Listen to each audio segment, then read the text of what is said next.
Assalamualaikum warahmatullahi wabarakatuh. Perkenalkan, nama saya Gema Sulfadli, NIM 18233040 dari Prodi D3 Manajemen Pajak. Baiklah, di sini saya akan mempresentasikan tentang mata kuliah etika perpajakan, yaitu etika dalam perusahaan global dan pasar bebas. Yang pertama, hakikat bisnis global merupakan kegiatan bisnis yang dilakukan melewati batas negara. Transaksi bisnis seperti ini merupakan transaksi bisnis internasional atau international trade.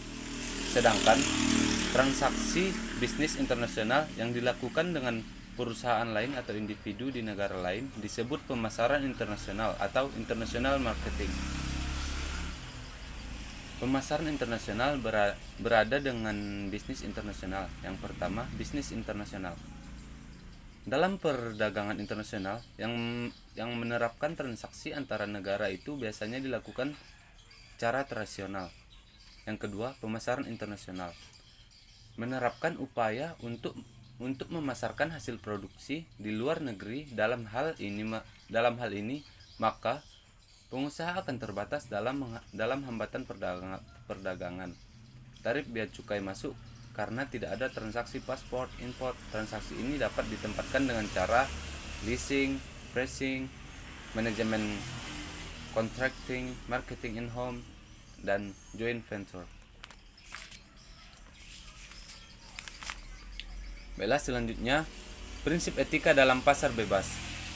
Pasar bebas adalah suatu pasar di mana harga barang-barang dan jasa disusun secara lengkap oleh ketidak saling memaksa yang ditutupi oleh para penjual dan pembeli. Pada umumnya oleh hukum penawaran dan permintaan dengan tanpa campur tangan pemerintah dalam regulasi harga penawaran dan permintaan. Peran pemerintah dalam pasar global, karena selama ini tidak pernah memaksimal dalam memperkuat dan memajukan industri rasional dalam menghadapi tuntutan pasar bebas tersebut. Berkaitan menerapkan peran pemerintah dalam proses bebas, yaitu yang pertama, efektif, karena begitu terjadi pelanggaran atau hal dan kepentingan baik dari pihak tertentu, pemerintah bertindak efektif dan konsekuensi untuk membela pihak yang dilanggar, menegakkan keadilan. Lalu yang kedua, minimal, karena sejauh pasar berfungsi dengan baik, pemerintah tidak terlalu banyak ikut campur, maka siapa saja yang melanggar aturan maka akan ditindak secara konsultasikan. Peran pemerintah. Yang pertama, mengawasi agar akibat ekstrim kegiatan ekonomi yang merugikan dapat dihindari. Yang kedua, menyediakan dapat membelinya dengan mudah dan murah. Yang ketiga, mengawasi kegiatan-kegiatan perusahaan, terutama perusahaan besar yang dapat mempengaruhi pasar.